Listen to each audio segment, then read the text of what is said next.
navadhitamastu ma vidvishavahai.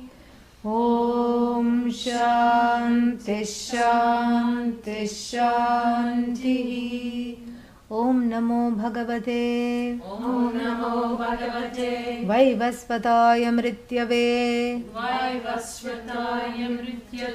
Brahma Vidyacharya Nachiketa Secha. Yeah. So Uttishtha Jagrata Prapya Varan Nibodhata. Wake up call literally. Upanishad is giving, Mother Upanishad is waking you up with a cup of tea or coffee, and she says, arise. Arise from what? Sleep of what? Ignorance. Arise from the sleep of ignorance. Like any other sleep. Nobody wants to get up, right? Yeah. Nobody wants to wake up from sleep, because sleep is something so enchanting. It's the everyday experience of non-duality for the Ajna. Who is Ajna? Najnaha. Ajnaha, the one who doesn't know the self. This is the only respite from duality, is sleep. That's why everybody is in a hurry to go to sleep. And they get very upset if they are not able to go to sleep. And then nobody is in a hurry to wake up. How do we know nobody is in a hurry to wake up? Because the alarm clocks are becoming nicer and nicer, more sukshma, subtle in their presentation. First it was just a horrible jarring alarm, and you would just wake up alarmed. That was the whole idea of the alarm. Then you had that, what is that? Snooze. Yes, now the snooze button is passé, it is gone, long gone. Now it is a system of waking up. I told you that story.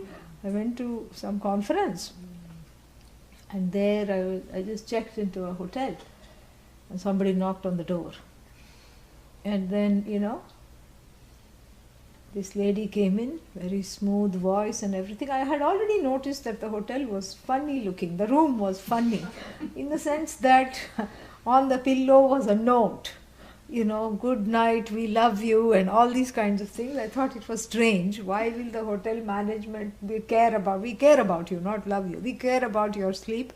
I said, why do they have to care about my sleep? If I care about it, it's sufficient. No, apparently not. They are going to partner with my sleep. They are going to be partners with my sleep and help me sleep. So then this lady came and she said, I'm your friendly sleep specialist. I said, oh, really? Are you for real or what? I didn't say that. I was a little politer than that. But that's what I thought.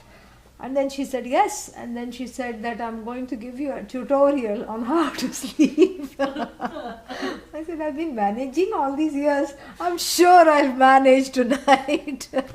I've been managing to sleep and wake up. Even my own mother did not teach me how to sleep. That is something I learnt on my own. She says, no, you please, give me some time, 5 minutes of your time. I said, okay. I thought maybe it'll be of some use. Let's listen to her and see. I'm glad I listened, because I'm using it here right now. So it's wonderful. So then she pointed to something that looked like a pagoda next to the bed on the table. The Japanese pagoda with all these things. And then I said, what is that? She said, it is our TM, trademarked wake up system, So first it gives a little bit of light, and then makes the sound of birds chirping. And then after that it gives a little more light and makes the sound of more birds chirping. And then it gives you it's a sunlight simulator, And then I said, can't I have the same effect if I open the drapes and open the window? No. And she had to concede yes. So why don't we do that? And also she said, well, you may be able to wake up like that naturally, but you will not be able to go to sleep because this has 6 buttons. And she showed me on the side. And one of them had a picture of a frog. I could not resist. I pressed it. and it made croaking sounds. The other one, and one of them just made static sound, and she called it white noise. Why white? Why noise? I can understand. And what that was, I don't know. And it's the primal sound of the Big Bang universe recreating itself. So this is what it is. It's just so. So this just shows that if the corporate, the hotel management people are all into trying to make you sleep, that means what? That means that sleep is highly prized. And why is it highly prized? Because it is really the only way to let go of all this duality, which the one who is ignorant of the self sees duality as a burden. Duality becomes a burden. It becomes me versus the other. It's always versus, us versus them, me versus the other. Sometimes it's me versus me. There is an internal war going on. All kinds of nonsensical things are going on. And so therefore, this sleep, just like in this sleep, nobody wants to wake up, because as soon as you wake up, what's the first thought? Oh my God, what day is it today?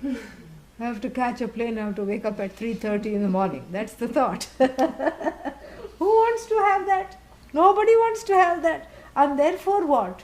So this, nobody wants to wake up from the sleep, just as similarly from the sleep of ignorance, one is loath to awaken. One wants to turn over, get into a fetal position, put the covers over oneself, the covers of Maya over oneself, and not awaken to the truth of oneself. There is a fear, there is a fear of failure. What if I don't get it? How many teachers, how many lifetimes, how many Upanishads, how many whatnot, and what if I really don't get it? And the Upanishad has the fine print. You can't blame the teacher, you can't blame the knowledge. You can blame, but it's very clear how the knowledge operates, and the preparedness and everything is very, very clear. And then you don't want to blame yourself, and really you don't even blame the self. You blame karma at the most. So it's not a nice thing to not gain this knowledge after being exposed to it. And so there is always this fear of failure. And the self-sabotaging jiva scuttles the ship to moksha midstream, takes an axe and goes, whack, whack, whack, finished. At least nobody else, sullied my pursuit. I made my own pursuit a non-pursuit. So, so this is the self-sabotaging jiva. And or what happens is that the flip side of this fear of failure is actually the fear of success. What if this non-duality business is true? What if I am the whole? What if I don't see any difference between myself and the other? What happens to all those grudges that I have kept and borne for so many years with so much love? What's going to happen? I have to let go of all of them? That's not fair. So what if I really understand this? This is a fear. And that's why people say that if this knowledge means I have to give up everything else, you keep this knowledge safely with yourself. I don't want this knowledge. And then that's why the Upanishad says, this is a kind of a monologue, the nightmares of projection, because the sleep of ignorance can only produce not nice fantasy dreams. No. It can only produce the nightmares of projections, which in Sanskrit, as we saw last time, this is just a recap, which in Sanskrit is called anyatha grahanam. Agrahanam, not knowing my nature. And even the cat and the dog doesn't know its nature, it does not come to grief. Why? Because it doesn't have a complex centered on itself. I'm not good enough. My spelling should have been G-O-D, not D-O-G. It doesn't have that complex. I'm always misunderstood. Whenever I wag my tail, they think I'm happy. Actually, I have a scratch on the back, and so it automatically wags. And they all just, keep, thinking I'm happy. I'm always misunderstood. It doesn't think that. And I told you like that. I gave you the example of those funny furred dogs. The fur goes for a pruning Poodles, yeah. A poodle, it should say, it should be outraged and say, I'm not going anywhere looking like this. But it doesn't. It doesn't. It trots happily behind the master, totally unaware of, that this is just, not how it looks naturally at all. It has been pruned and, punctuated and abridged and all these things. It should be horrified, but it doesn't. It goes, it doesn't say, what is this? What are they doing to me? I'm going to run away. I'm not going to stay with these people. It doesn't do that. And so, but the human being, because one is conscious enough of oneself and one is conscious of everything else, here in crafting the human being, Ishvara put out everything, yes. Everything, did not hold back at all. This is what Panchadashi says, that the jiva is really Ishvara plus ignorance, that's all. Oh, just a small plus. No, it's a huge plus. In fact, it's a minus. So jiva plus ignorance is a big minus in this life of the jiva. So the jiva plus ignorance, jiva in the sleep of ignorance means the projection of nightmarish, idiotic kinds of thoughts, idiotic thoughts about the self and the other, idiotic thoughts about the jagat, this whole manifest universe, and it is just endless. And so the Upanishad, you cannot tell a sleeping person, stop dreaming and stop sleepwalking. Are they going to listen? No. First, what do you have to do? You have to wake them up. So you say, hey, wake up, you're flailing around like one possessed. Wake up. This is who you are. There is no other. There is nothing to cramp your style. And all the things that you want are really, not away from you. And all the things that you don't want do not really exist to cast a pall in your life. They are everything is exactly how it is. And you, in other words, you are non-separate from that karana, the cause, the causeless cause of creation. You are one with Ishvara. And you, because you are there, all things are after you. You come first. You are the most significant thing there is in the universe. There is nothing like you. Everything else is unlike you. Everything else is an object of consciousness. You are that consciousness that objectifies everything else. This is the vara. What is vara? The blessing of the teaching. Coming from a qualified person who knows what they are talking about. In other words, who is a Shrotriya. The one who has learned properly from his or her own teacher. That is what it is. So this, so prapya varan nibodhata. And why does it have to be like this? Why do I have to seek out a teacher? Teacher, can't I just go and listen to a preacher? Why does it have to be a teacher? This guru allergy. As soon as you say guru, I break out into a rash. Yeah. Guru antidote I need. Yes. You know what is guru allergy? What is guru allergy? What is, psychologically, what is it?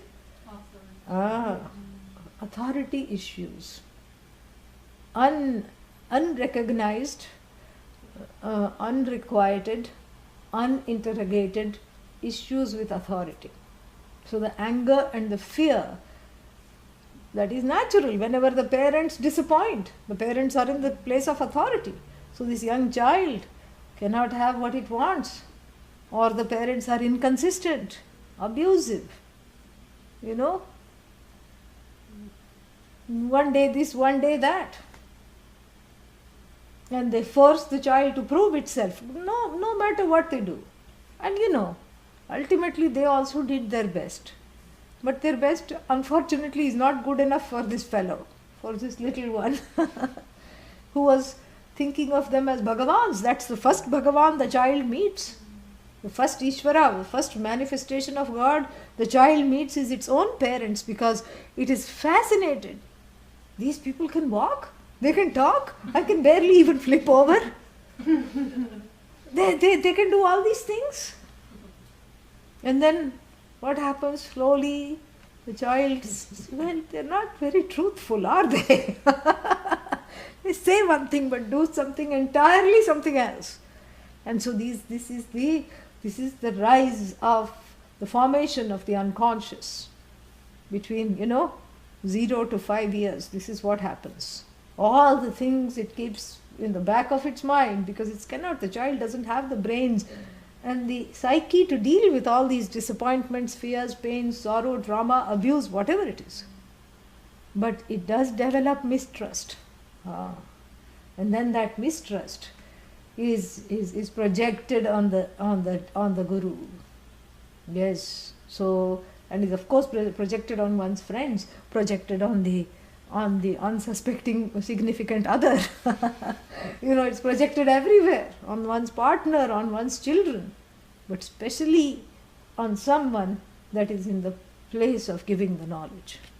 So therefore, here, in this mantra, the Upanishad has made it very clear that you have to gain this teaching in a proper way. You have to be properly taught, because if you are not properly taught, you will not understand the Atma. Why?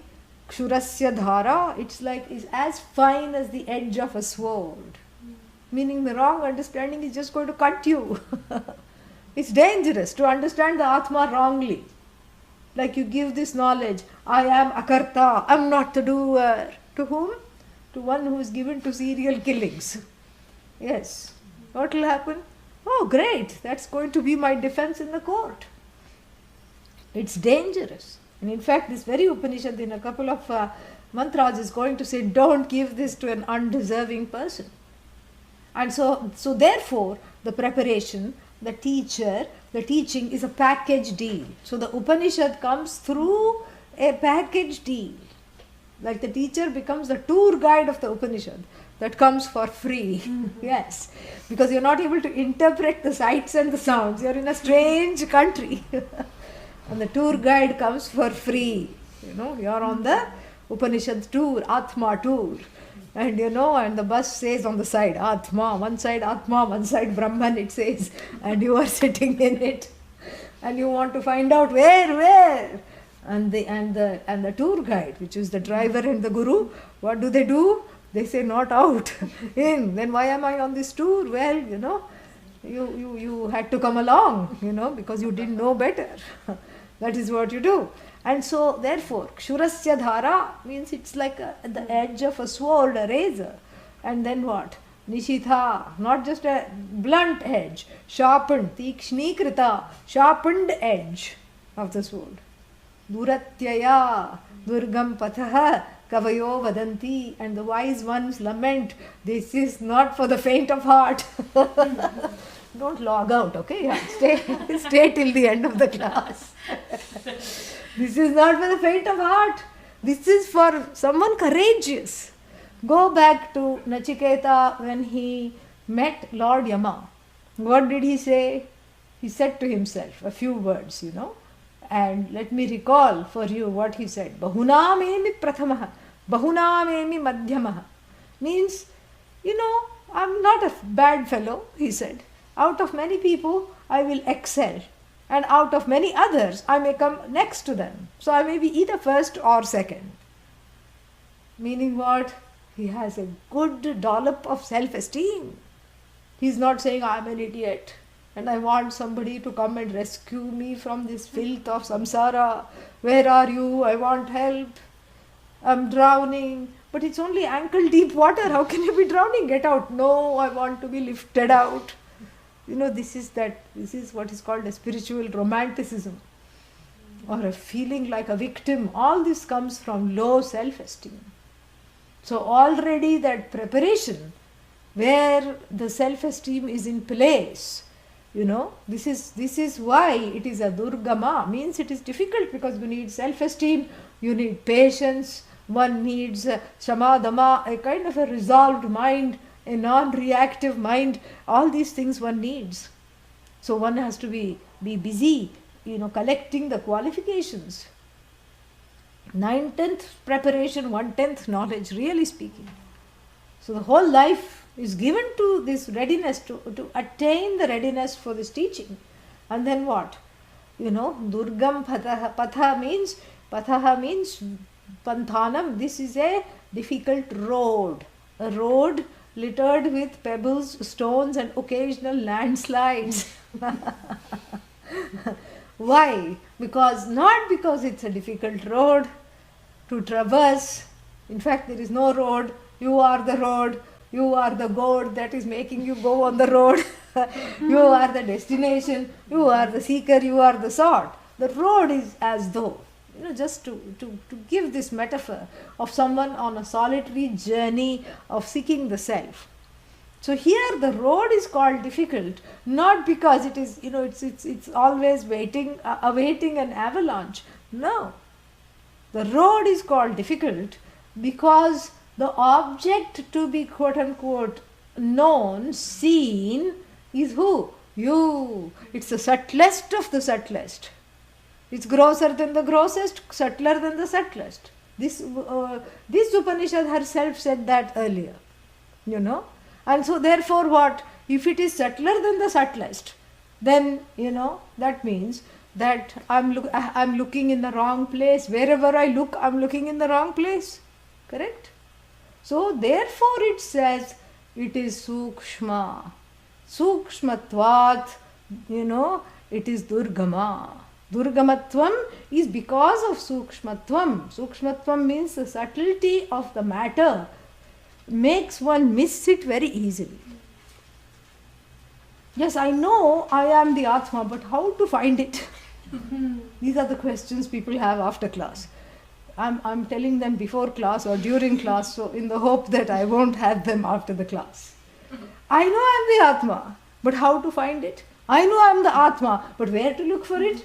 And of course the favorite one is what? I know I'm the Atma, but how to experience it? And the teachers also sometimes mystify the whole process.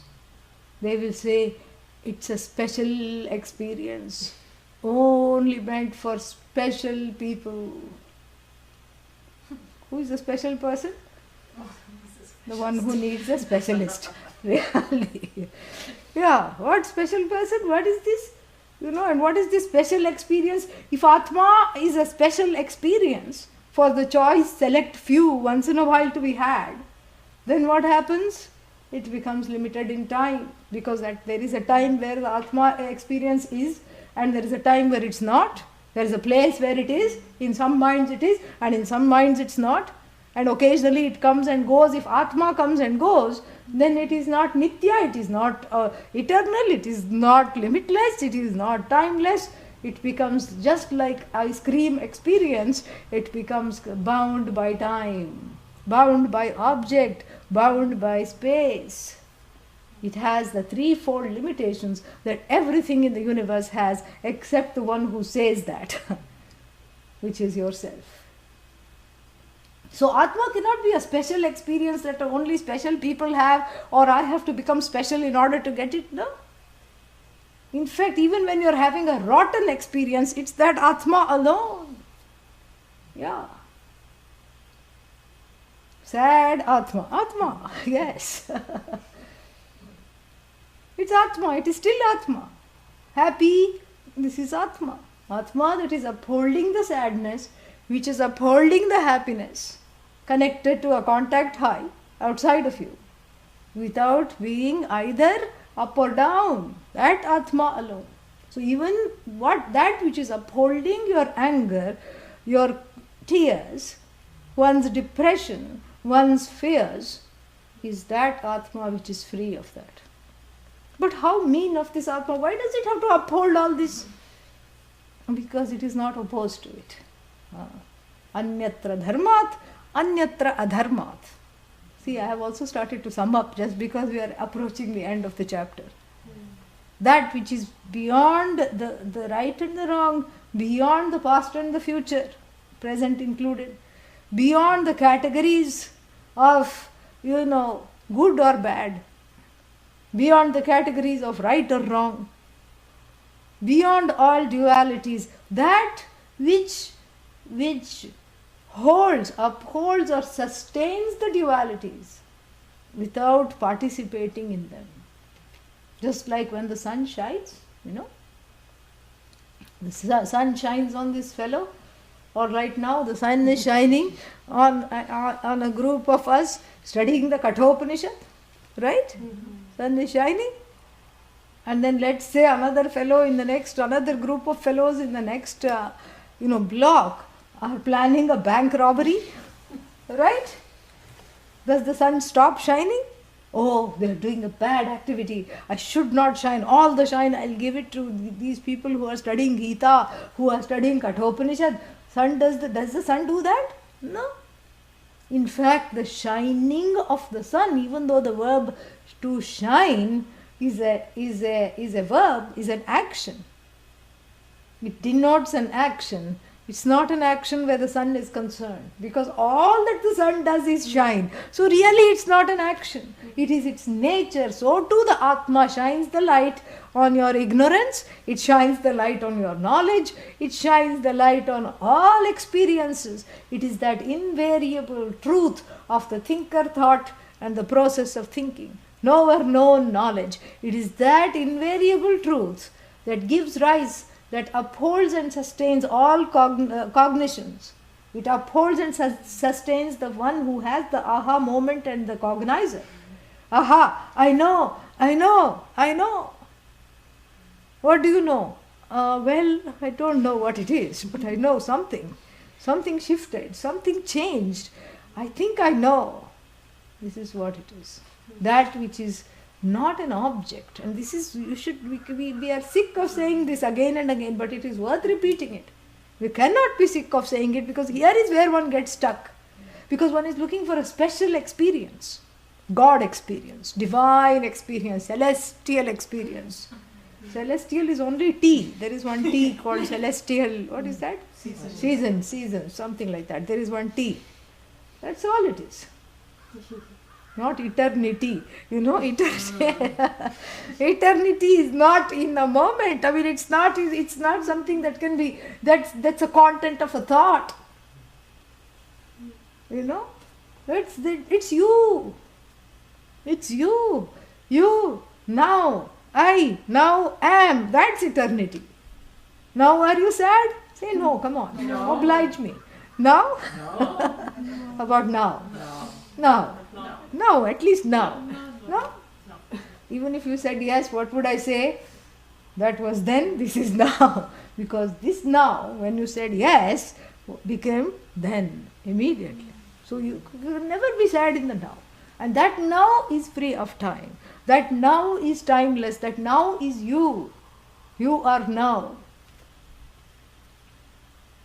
And if you know that, then you are free, totally of being in the jaws of death.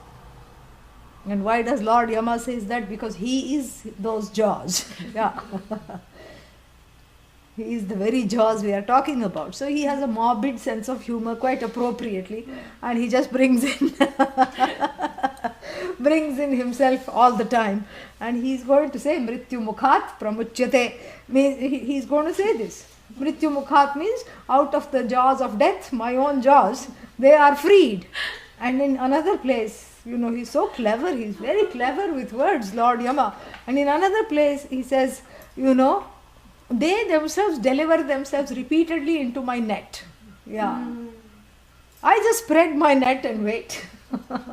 And I just whistle a sad song. And they just come. They just come repeatedly into my net. Why? Because they don't seek the truth of their self. That's all they need to do. And they go from death to death, he says. Whereas everyone else says what? You go from birth to birth. But birth is a happy occasion. You distribute gulab jamuns and sweets and balls of calories, Indian sweets. Birth is a happy occasion. Oh, there is a baby, how nice. Everybody is thrilled. And even the mother who's had a 40-hour labor forgets all about it. She sees the face of this small little thing. All the face is all scrunched up. It looks like a monkey and it's been in the water too long, and then it looks like a little prune, certain parts of it. Still the mother is delighted. The mother thinks it's so beautiful, and the mother forgets all the pain. It's so joyful. Oh, such a bundle of joy. How nice. This is what, so birth to birth is nothing, it does not explain samsara. When you say death to death, Yama captures it very, very nicely. From death to death one goes if one does not interrogate the nature and the truth of oneself. This is what he says. So here, in the same spirit, he says, they are freed from my jaws. Yes. Like the movie, there was that movie, and they made one sequel, so like that. This is what it is. So because it is sukshma, here the Upanishad has to give you a wake-up cup of coffee before explaining what it is, because if you are still in the sleep of laya, of ignorance, then you are not going to understand it. You are still going to be looking for the Atma, looking for Bhagavan, thinking that Atma is different from Bhagavan. Then people come, one more favorite question. I know I am Atma, but how to reach Paramatma? And always the finger and the head is pointing up. I tell you, you will get a crick in the neck if you keep looking up. Yes, so this is what it is. So to get rid of all those suppositions, the Upanishad has to kind of jostle the jaded jiva, asleep in the sleep of ignorance. And because the verse that is going to come is very, very potent. Listen. We are in 1:3:15. Can I give you a text? Do you have a text? Yeah, please give him a text. Yeah.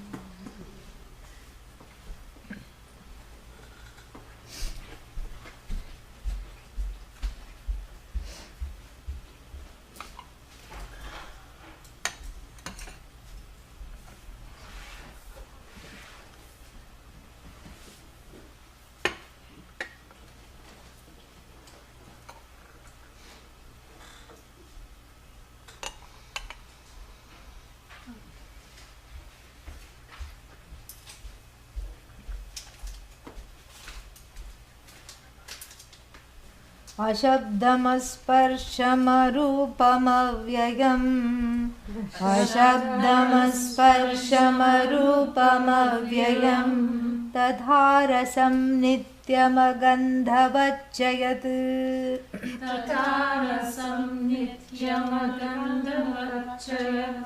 Anadyanantam mahatah param dhruvam Anadyanantam mahatah param dhruvam Nichayatan mrityumukhat pramuchyate Nichayatan mrityumukhat pramuchyate. Yeah, and so he gives a long introduction, Adi Shankara, very interesting, and it says that katham iti sukshmatvam nyayasya iti uchyate. So what do you mean this is so sukshma, so subtle? He says, sthula tavadiyam medini. So he gives this whole gradation, very beautiful section of the Bhashya, the commentary, he gives this whole gradation. He says, for example, the earth is tangible. You can objectify it with all the five senses. Gandhavati medini. Medini means earth. When the rains come, there is that nice smell, right? That is the smell of the earth. And then you can smell it, you can taste it. Little children often do. Baby Krishna was accused of eating mud all the time. And then you can, and then it's become a fad in this, what is that new health things? People keep eating subsoil. What is it called? I was thinking of something else called earthing, where you stand on the earth and it's supposed to lay barefooted. Yeah, no, that's for namby-pambys. You actually eat it. Yeah, you actually. Geophagia. Huh? Geophagia. Yeah. So that's the thing. You actually eat it, and then you eat. Now they get some clay capsules, which is supposed to clean out all the worms and everything. So you eat that. You get clay capsules, subsoil. You eat you dig in the backyard and have some every day. And this is supposed to be very healthy. So you can eat it. So how many senses? You can smell it, you can eat it, you can of course touch it. And then what else? You can see it. And then you can hear the earth. The sensitives, when they put their, ears, they can hear the earth. You can hear the sound. Diviners, when they find there is water, they hear the earth. So the Medini, the earth is available for all 5 sense organs. And then you go one level more, one level less gross, more subtle. Water you can taste it, correct? Oh, but it is tasteless. That is its taste, okay? Then you can hear it. What can you not do? You can touch it. You can't smell it, okay? Yeah, unless it's some kind of a, contaminated water. We are not talking of that. We're talking of water in its prakriti, in its nature. So the smell is gone. So Gandhavati Prithvi, then Tastivati water. The water is distinguished by the taste, the earth by the smell. Then you go fire, one more less subtle, less gross, more subtle. Then the fire, what can you not do to it? What is it not available for? Tasting naturally. Even if you are a fire eater, you are not tasting it, And then it is not available for taste, and it is also not available for touch. And so you have to add what all the earlier things. Then one more you removed, one more level of grossness, one more level of subtlety. Then you have air, and the air you can touch, you can smell. Can you smell the air? No? Then what else can you do? You can't see it. With the fire, the distinguishing thing, sense organ is sight. And that's why if there is anything wrong with the eyes, you pray to Bhagavan in the form of sun. Yeah. You chant Aditya Hridayam, the eyesight improves. It's amazing how that happens. Then you have one more level you take, space. Have we covered everything else? Yes, space. Then you see space? No. You hear space, correct? It's because the sound comes where? In space. So you can only touch space with one sense organ. And think of how subtle space is. And if Atma cannot be sensed by any sense organs, think of how subtle it is. Adi Shankara says, because, and it's a very fitting introduction to the next verse. Ashabdam. Shabdam means what? Noise. Ashabdam means Atma moves very quietly, like a footpad. You know what a footpad is? What's a footpad? Who is a footpad? A thief comes in the dark of the night, correct? Yeah. Cannot wear kind of rustling things. Has to wear all soft clothes. Has to wear shoes that don't make a crunching sound. So Atma doesn't make a sound. No. Ashabdam doesn't mean silent Atma. And some people, translate it wrongly like this. Atma is gained only in silence. Then why are you talking? Stop talking. Don't talk. If your Atma is gained silently, you could sit quietly and gain the Atma. I have already gained, I would like to communicate. But you just now said it cannot be communicated through sound. It is silent, so sit quietly. It doesn't mean it's silent. Avidyamanam shabdagunam yasya. That's why, it is, you have to, break the compound properly in the sense that from which all attributes such as sound have departed. So sound is not an attribute of the Atma. Neither is silence. Meaning what? If sound is not an attribute, we cannot conclude that it is silence just because I have a categorical mind and I want to put Atma. It's very tempting to put it either in the category of sound, noisy Atma, it's not noisy, therefore silent Atma. It's neither noisy nor silent. It upholds the noises and it upholds the silence. Like when you say the mantra in meditation, Om Namah Shivaya, Om Namah Shivaya, Om Namah Shivaya. Who is the chanter? Atma. What is the chant? Atma. What is the next chant? Atma. In between the two chants, what is there? Atma. In the form of silence, Atma. So you cannot say, please do not make the error of thinking that Atma should be silenced or silent. It is already silent, or it should be silenced, or it should be silent. It cannot be. It is not. That again means that I'm projecting my own duality in trying to use the categorical mind to place the Atma in one little box or another little box. And then what? Ashabdam means, and asparsham. Asparsham means what is the touch of Atma. Does Atma have a firm handshake? Or does it have a soggy, wet handshake? What kind of handshake Atma has? What does the touch of Atma look like? That which cannot be discerned with the sense organ called touch is called asparsham. And that which also doesn't go around touching everything else either. That which is not operated through the sense organ called touch, which is not available for the sense organ called touch to objectify. What is it, in other words, what is it?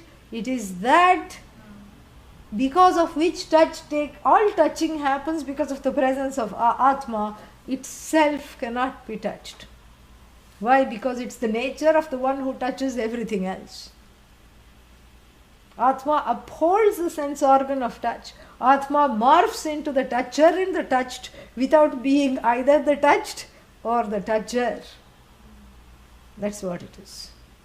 Just like the ocean has a big wave and a small wave. Object wave, subject wave. And the ocean is free of waveness. That is what it is. So here, ashabdam, asparsham, then arupam. Arupam means itself free of all form. Free of all form. Now it is very clear what the Upanishad is doing. It's dismissing pratyaksha pramana, the primary means of knowledge, as a way to gain the Atma. Because earlier it had already said that you need to prapya varan, you need to gain the blessing of this teaching. Because, why? Because, and the why from the last mantra is being elucidated in this mantra. Why? Because it cannot be otherwise. Without the teaching, how are you going to understand that which cannot be touched, which does not have a form, and which cannot be heard, which is not subject to, which does not make a sound, which is also not silent? What are you going to do? And then what? Arupam, Then, of course, one is, dangerously close to the shores of Buddhism. Which kind of Buddhism? Theravada Buddhism. Therefore, it must not exist. Because only the non-existent is ashabdam, asparsham, arupam, agandhavatcha, all these things. Because one is close to concluding that Atma does not exist. I am in search of some kind of a, thing that doesn't exist. An invisible thing, a thing that does not make a noise, that is not silent either, that which is not available for any of the sense organs. What is the proof that it exists? You can easily conclude the Atma is a zero. And who is saying it? This hero. The ignorant hero says Atma is a big zero. So as not to come to that wrong conclusion, the Upanishad inserts the word in the first line itself of the mantra, avyayam, unchanging, meaning there is something there. Just because it's not available for the sense organs, don't think it is non-existent. Avyayam, na vyeti. Vyaya means to decline. Because everything declines, body declines, mind declines, everything just goes. Even in the moment one is becoming older and older, a moment older, another moment older, another moment older. So one is aging, and whenever one looks at any object, one is looking at the past. You're not looking at the present, because there is some time lag between the time the light hits the eyes The light, of course, travels very fast, but even still there is a certain 186,000 miles per second. There is that little time lag. So you always see the Jagat of the past. Past, past, past, past, past. Who is the one seeing? The one who is ever present, present, present, present, present. The present, the one who is present, is watching everything in the past, really. Because nothing is as present as the Atma. Yes. Nothing is as present as you. Nothing is ever new, ever undeclining, never, old. It's always you, and you are just looking at the past. Everything is a repast. Really, everything is the past. A second ago, because there's a time gap. Even the pratyaksha pramana, the primary organs of knowledge, the sense organs, take some time to find out what that is. The light has to hit the eyes have to objectify, and the mind has to say, yes, I think it is this person. I think it is, your long lost friend. I think that's what it is. This is what, you can say, but still there is a little time gap. That's why it's called recognition, because first there is cognition, and then the expression of that cognition is recognition. So that is that recognition. So therefore, the presence, which is you, is always looking to the past, looking at the past. And whatever you look at will be the past. Yeah, it will be never as present as you. You are always in the present so much without needing a means of knowledge to establish yourself. That is the beauty of it. Why? Because you reveal yourself, self-revealing, and you reveal everything else. Everything becomes evident to you, and you reveal yourself, thank God. So you don't have to wait, and look at the watch to find out when am I going to be revealed. This is not some big reveal, self-reveal. That is what it is. You're not going to just keep saying somebody should please reveal me. You're not a statue. Statue, you have a muhurta. Muhurta means you find a date when all the townspeople can come, and the statue is dedicated to a leader, Mahatma Gandhi or somebody who's done some great things. And on the birthday of this leader, and then all the townspeople are called, and then there is some, nice lemonade and something to distribute to the people, and the mayor is called, and then the mayor unveils the statue and then gives a plaque to the sculptor, all this can happen. This is the big reveal. So when is Atma is going to be revealed? First you have to cover the Atma. What are you going to use to cover the Atma? Before you unveil, you have to veil, correct? And you try to take the help of Mother Maya. Maya says, I can cover everything except Atma. You ask me to cover this idiot's mind, I will do it. You ask me to cover something, I will do it. I will cover everything. The only thing I cannot cover is the Atma, the revealer of everything. The one who itself doesn't need to be revealed is the one who watches the past, and the past is always in a rotten state of decline. Everything is rotting all the time. Yeah, look at anything. Everything is going. Like that Zen master gave that first lesson to the disciple. The disciple came, and it's customary to not come empty-handed, and so you bring something, and so he brought a bone china cup with a lid as a present, as a choice present to the teacher. Bone china has a reason why it's called bone china. Because the cup, like the bones, is subject to osteoporosis. It breaks, it crumbles very easily. What? The cup. Very fine, thin china and a nice design, gilded, painting, all these things. And he was so proud of himself. He said, what Zen master doesn't drink tea, and definitely this is going to be a big hit. I'm going to present it. It came in a little cushioned box, and then, a painted, gilded box, and all nicely tied up.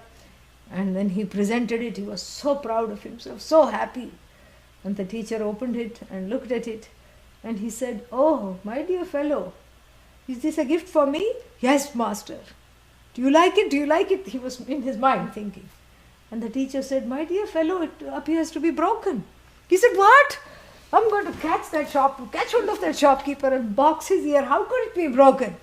Where is it broken?" He says, "Everywhere, it's just broken. See, it's broken." And the student takes it, snatches it from the teacher's hand. "Where is it broken?" And he takes a magnifying glass, looks, he can't find a single crack. And he says, "Master, but it is not broken." And the master says, "But it is broken, my son." "No, master, it is not broken." And they go back and forth like this. And then finally, the student has a epiphany. Perhaps this is the first lesson, They don't have Sahana Bhavatu mantra, so he didn't know when the class started. He didn't know, poor fellow, when the class started. He was caught unguarded moment, because here he is arguing with the teacher when the class is going on. So then he says, "Okay, I better shut up and listen what is happening here." And then he says, then the teacher says again, "This is broken. It was broken before it was made. It was broken as it was made. It was broken when it reached the store. It was broken when it was sold. It was broken when it was bought. It was broken when it was brought to me. And it was just broken, broken, broken, broken." "Oh, how, master?" And he said, "This is a koan. Go and, go and contemplate on it." This is what it is, This is Zen Vedanta. So, similar, But, but we don't, one way we are different is that we just drive it home with a nail, We don't leave anything to the imagination, because the imagination can just run riot, and if you don't know how to contemplate, one can reach the wrong conclusion, Yeah. So broken means what? Jatasya hi dhruvo mrityuhu. That is what the Zen, Zen teacher was saying. Zen Guru was saying, "Jatasya hi dhruvo mrityuhu." That which is subject to birth is automatically subject to death, and between birth and death is sandwiched aging and decline and all these other things. So everything is rotting all the time. Everything that you can objectify is just going to the dogs, is just completely going, gone. How do you know? Because I can observe it. Everything except the observer. Avyaya is the observer. The nature of the observer, the one who is observing the rotting process in the whole Jagat. He is not rotten. He is not subject to rotting. Why? Because Drigeva natu drishyate. The observer and the observed are two different things. What I am capable of observing is anatma, not atma. Of course, anatma resolves into atma, but this is just the beginning. So, the observer, the nature of the observer is different from that which is observed. There is no identification. That's why the observation is even possible. So, avyaya has to come right in the beginning, not at the end, for this reason. Otherwise, one is in danger of identifying the Atma as non-existent. And if the Atma is non-existent, Atma being yourself, what do you become? Asanne vasabhavati, asad brahmeti veda chet, asti brahmeti chet veda, santamenam tato viduriti. Taittiriya Upanishad. Asat eva sabhavati. That person becomes asat, non-existent. Who? The one who says, I don't exist. Atma is I. If you say Atma doesn't exist, that means you don't exist. Are you ever non-existent? No. Are you here? Yes. You have to say yes. You cannot say, I think I'll get back to you later on that. If I say, can you come tomorrow? You can say, I'll check my schedule. But if I say, are you here? There is no getting back. Right here, right now, self-revealing Atma is that which is free of the past and the future. It is the one that says this is all, this is in the past, in the past, in the past. And so that which is ever present in the form of your own presence, that presence which is present all the time is called avyaya. And then what? Tatha. Tatha means even as it is avyaya and even as it is asparsha, ashabda and arupa, it is arasa. So the tatha has to go with Ashabdam, Asparsham, Arupam. This avyaya was inserted, and now we are back to the sense organs because we still have to, take care of the taste. Arasam, very tasty Atma. No. Tasty food, but not tasty Atma. So the tasty Atma means what? Atma is not an object of the taste buds or the salivary glands. They don't, you cannot think of the Atma as something to be ingested. Why? The truth of the ingester, the content of the one who ingests everything is the Atma. It's not available for the sense of taste. Then what? So what is it? Avyayam does not decline, and for it to not decline, what should it be? Nityam. Nityam. Nityam means what? Always. Always in the same way, it is unchanging, free of time, limitless. Nityam is free of time. Avyaya is also free of time. But from two different standpoints. Avyaya means from the standpoint of past, present, future, like this. And Nitya means that which is not, subject to taking various morphing into various things at different times. That is what it is. So from the same words from different standpoints. Or you can also take avyaya means that which is unchanging, nitya means that which is free of time. Both. That's why the two kind of complement one another, even though they mean almost the same thing. And do you see how it is, as soon as one sense organ is negated as being capable of objectifying the Atma, immediately one more word is there. So, three sense organs negated, avyaya came, the sense organ of taste negated, what came? Nitya came, and then agandhavat. You cannot smell your way to moksha, sniff out moksha, sniff your way to enlightenment. Why? Enlightenment is not for sniffing. Yes. What is it? It is the truth of the sniffer. It is the truth of the one who says, I have the capacity to smell, but it is not the object of any smell. Yat means which. So then what? Then of course the favorite question is, when did Atma begin? Anadi. Anadi means what? Beginningless. How? Beginningless. What began? Jagat began, you can say. Why? Because there was a time where everything was primordial soup. Before soup there was only who? The cook. Bhagavan. Bhagavan was there. The Jagat cook. Jagat Karta. And so this Bhagavan was there, but as a latent potential, the creative potential, the feminine aspect was latent. Yes. So the unmanifest, which is Maya, Hiranyagarbha, was truly unmanifest. And the unmanifest was a potential. That's why it's called unmanifest. It's a potential. It existed as a potential, the Jagat. But what was there before the Jagat? Sat eva. In fact, Shvetu from Upanishad, another Upanishad. Which one? Chandogya is told. Our Shvetu is told. What is he told? Sadeva somya idam agre asit. Before all this came into being, before everything diversified, so to speak, there was one thing alone. And what was that? That was called, let us call it Sat. Sat is its Nama. Sat Nam. That is what is Sat Nam. That is what is Sat. The only name into which all names and forms resolve. So that Sat alone was. And that Sat alone is. And that Sat happens to be Tat Sat. Sa Atma Shvetaketo Tvamasi. Tat Tvamasi. And what is this Tat? That Sat alone you are. And so here idam agre asit means before this Jagat manifested, what was there was that potential. That what is that potential? That consciousness in the form of all knowledge was there. That consciousness which was not ignorant of itself, was there.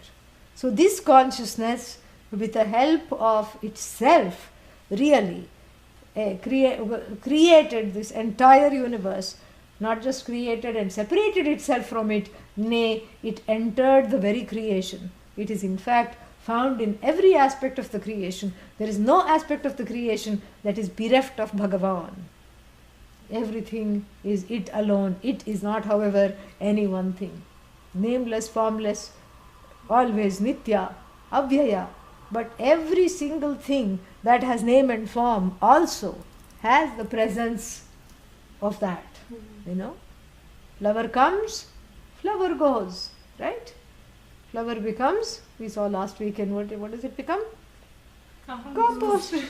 Yeah. So flower comes, flower goes, flower becomes compost.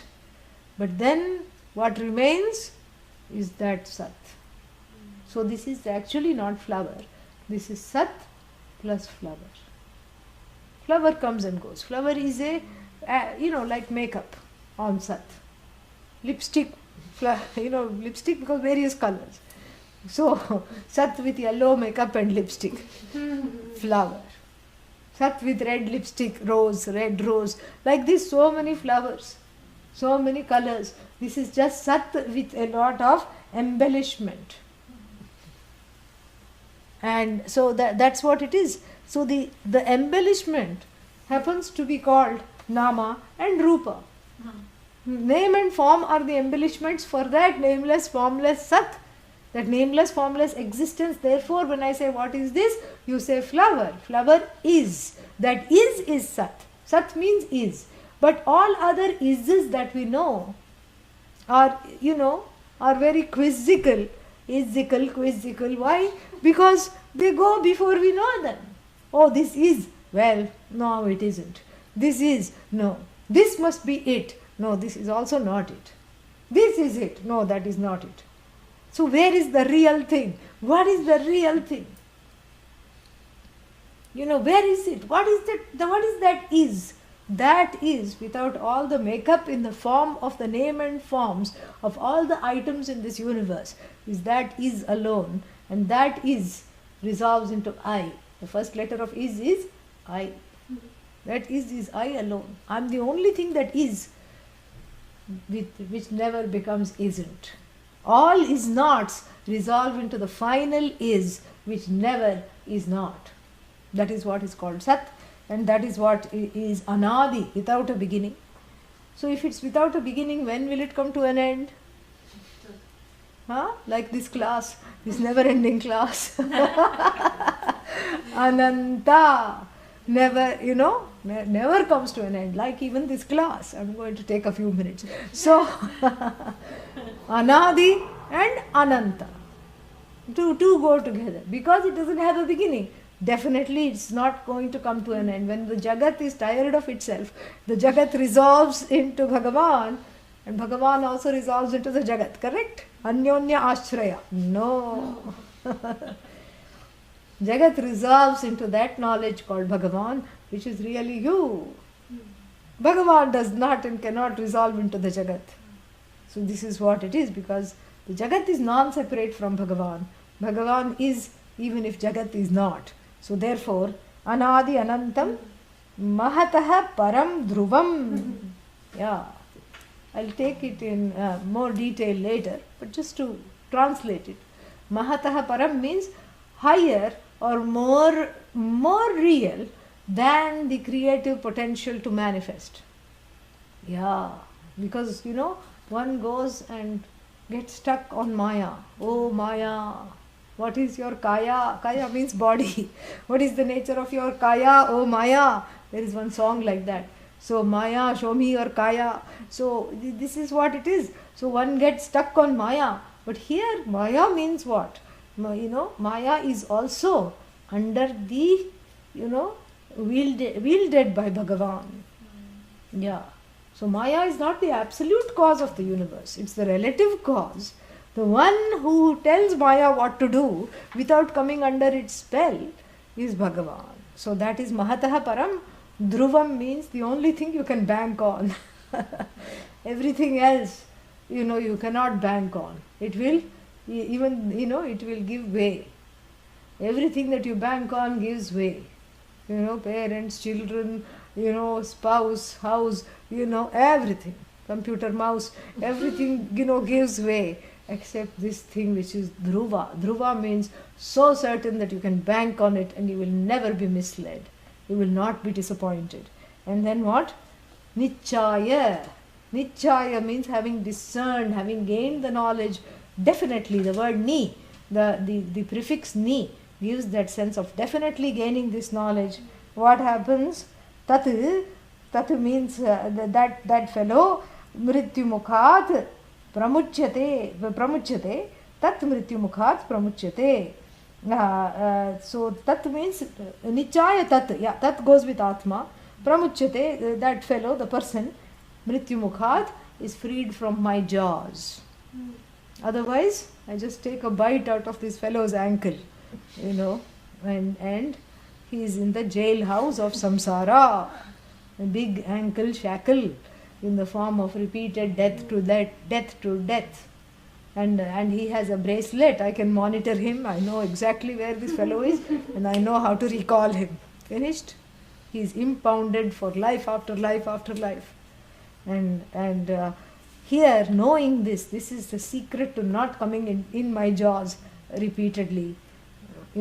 Lord Yama says, and with that we will conclude. The last two sentences I will go in greater detail. When is the next class? Yeah, in 3 weeks we'll have that, because I have some travel to do. But don't forget, the Atlanta special classes are online.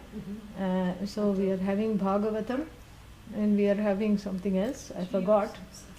Tree of Samsara, from this very Upanishad. A little sneak preview to what is going to come. And then something else also. Some atonement mantra in the morning, early morning. Only on Adobe. Yeah, that they know, because whoever has received the calendar know that it's only on Adobe. Yeah. We'll write a note on live stream, so that will be great. Yeah. Om Purnamadah Purnamidam Purnat Purnamudachyate Purnasya Purnamadaya Purnamevavashishyate. Om Shanti Shanti Shanti. Harihi Om Shri Gurubhyo Namaha. Harihi Om. Questions?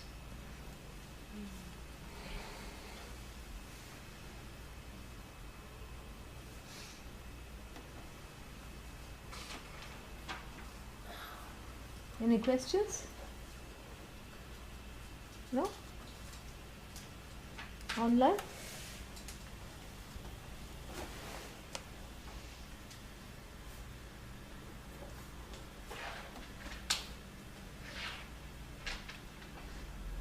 Okay. Take care. Om.